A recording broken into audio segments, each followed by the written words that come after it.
सम्माननीय सभापति महोदय, मंचासीन मान्यवर अतिथिवृंद एवं उपस्थित मोर प्रिय भाई और भौणी माने, आज ही पवित्र स्वाधीनता दिवसर अभिनंदन जनाई मु मोर वक्तव्य आरंभ करुछि। धारा श्रावणर वर्षा छिटारे भासी आसे माटी मार मधुर सुगंध, ସେହି ସୁଗନ୍ଧକୁ ଆଘ୍ରାଣ କରି ମନେ ପଡ଼ିଯାଏ ମାଟି ମାର ସ୍ୱାଧୀନତାର ଗାଥା।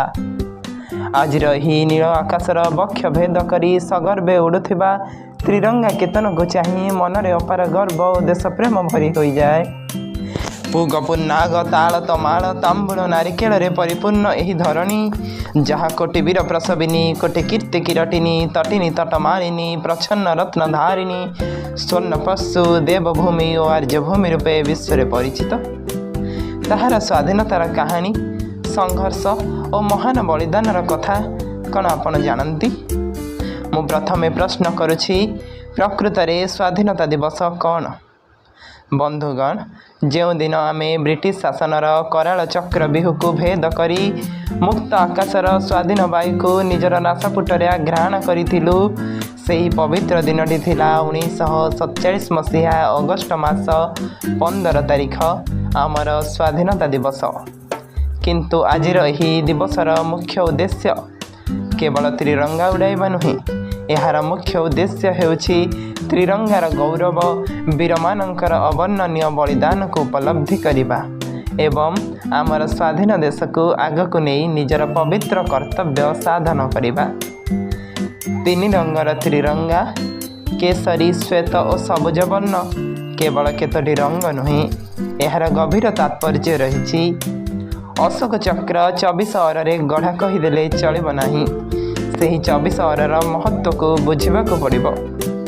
କେଶରୀ ରଙ୍ଗ ଶକ୍ତି, ସାହସ ଓ ତ୍ୟାଗର ପ୍ରତୀକ, ଶ୍ୱେତବର୍ଣ୍ଣ ସତ୍ୟ, ଶାନ୍ତି ଓ ପବିତ୍ରତାର ପ୍ରତୀକ ଏବଂ ସବୁଜ ବର୍ଣ୍ଣ ସମୃଦ୍ଧି, ଉର୍ବରତା ଓ ପ୍ରକୃତିର ସଂକେତ ଅଟେ।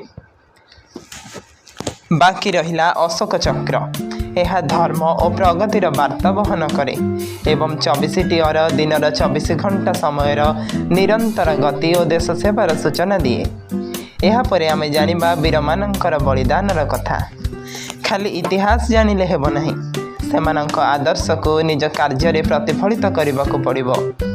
ଆଜି ଆମେ ମହାତ୍ମା ଗାନ୍ଧୀ, ନେତାଜୀ ସୁଭାଷ ଚନ୍ଦ୍ର ବୋଷ, ବାଜି ରାଉତ, ଜୟୀରାଜଗୁରୁ, ବୀର ସୁରେନ୍ଦ୍ର ସାଏ ଏବଂ ଅନ୍ୟାନ୍ୟ ଅମର ସଂଗ୍ରାମୀଙ୍କ ଜୀବନୀ କେବଳ ପଢ଼ିଗଲେ ହେବନି, ସେମାନଙ୍କ ତ୍ୟାଗର ଆଦର୍ଶକୁ ଜୀବନରେ ଆପଣାଇବାକୁ ପଡ଼ିବ। ଦରକାର ପଡ଼ିଲେ ଆମକୁ ମଧ୍ୟ ଦେଶ ପାଇଁ ବାଜି ରାଉତ ପରି ଅଣ୍ଟା ଭିଡ଼ିବାକୁ ପଡ଼ିବ। ଆଜି ଆମ ଦେଶରେ ପ୍ରତ୍ୟକ୍ଷ ଭାବରେ ବ୍ରିଟିଶ ସରକାର ନଥିଲେ ମଧ୍ୟ ଆମ ଆଗରେ ଅନେକ ରାବଣ ରୂପୀ ସମସ୍ୟା ମୁଣ୍ଡ ଟେକିଛି।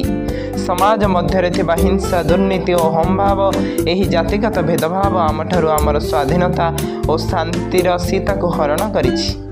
ତେଣୁ ଆଜି ଆମକୁ ନିଜ ଭିତରେ ରାମଙ୍କ ଭଳି ଧୈର୍ଯ୍ୟ ଏବଂ ସତ୍ୟାଗ୍ରହ ଅହିଂସାର ସେତୁବନ୍ଧ ବାନ୍ଧିବାକୁ ପଡ଼ିବ, ଯେପରି ସମାଜରୁ ସମସ୍ତ ଅନ୍ୟାୟ ଦୂର ହୋଇପାରିବ। ନିର୍ଭୟା, ସୌମ୍ୟଶ୍ରୀ ପରି ମାମଲାର କାହିଁ ହେଲା ଅଭ୍ୟୁତ୍ଥାନ, ଖବରକାଗଜ ପୃଷ୍ଠା ଲେଉଟିଲେ ବଳାତ୍କାର ଦୃଶ୍ୟମାନ, ନାରୀ ନିର୍ଯାତନା, ଦୁଷ୍କର୍ମ ଘଟଣା କେବେ ହେବ ସମାପନ, ଘର କୋଣେ ନାରୀ ଗୁମୁରି କାନ୍ଦଇ, ସତେ କ'ଣ ଆମେ ସ୍ୱାଧୀନ, ସତେ କ'ଣ ଆମେ ସ୍ୱାଧୀନ, ନା ସ୍ୱାଧୀନତାର ପୋଷାକ ପିନ୍ଧି ଆଜି ଆମେ ପରାଧୀନ। ମୁଁ ଏଠାରେ ଚେତାଇ ଦେବାକୁ ଚାହେଁ ଯେ, ଯେଉଁ ଦେଶରେ କୁହାଯାଏ ଯତ୍ର ନାର୍ଯ୍ୟସ୍ତୁ ପୂଜ୍ୟନ୍ତେ ରମନ୍ତେ ତତ୍ର ଦେବତା, ସେହି ଦେଶରେ ଆଜି ବି ନାରୀ ନିର୍ଯାତିତ। କନ୍ୟା ଭ୍ରୂଣ ହତ୍ୟା ଓ ଯୌତୁକ ନିର୍ଯାତନା ଭଳି କୁସଂସ୍କାରରେ ଅବହେଳିତ। ସ୍ୱାଧୀନତାର ପ୍ରକୃତ ଅର୍ଥ ସେତେବେଳେ ସଫଳ ହେବ ଯେତେବେଳେ ଆମ ଦେଶର ପ୍ରତ୍ୟେକ ନାରୀ ନିର୍ଭୟରେ ଓ ସମ୍ମାନର ସହ ବଞ୍ଚିପାରିବେ। ଆସନ୍ତୁ ଆଜିର ଏହି ମହାନ ଦିବସରେ ଆମେ ସମସ୍ତେ ମିଶି ଏକ ଦୃଢ଼ ସଂକଳ୍ପ ନେବା। କେବଳ ପତାକା ଉଡ଼ାଇ ଦେଲେ କିମ୍ବା ସ୍ଲୋଗାନ ଦେଇଦେଲେ ଦେଶପ୍ରେମ ପ୍ରମାଣିତ ହୁଏ ନାହିଁ, ବରଂ ନିଜର ଦାୟିତ୍ୱ, କର୍ତ୍ତବ୍ୟ ଏବଂ ମାନବିକତାକୁ ବଞ୍ଚାଇ ରଖି ଏକ ସୁସ୍ଥ, ଶକ୍ତିଶାଳୀ ଓ ଆତ୍ମନିର୍ଭରଶୀଳ ଭାରତବର୍ଷ ଗଠନ କରିବା ହିଁ ଆମର एकमात्र ଲକ୍ଷ୍ୟ ହେବା ଉଚିତ। ଧନ୍ୟବାଦ। ଜୟ ହିନ୍ଦ, ଜୟ ଭାରତ, ବନ୍ଦେ ମାତରମ୍। जदि आपण मानक आम भिडियोटी भल लगी थाए तेबे आम भिडियो को लाइक करने सहित आम चैनल को सब्सक्राइब करंतु एवं जल्दी जल्दी निजर सांग मान सहित भिडियोटी को शेयर कर दियंतु।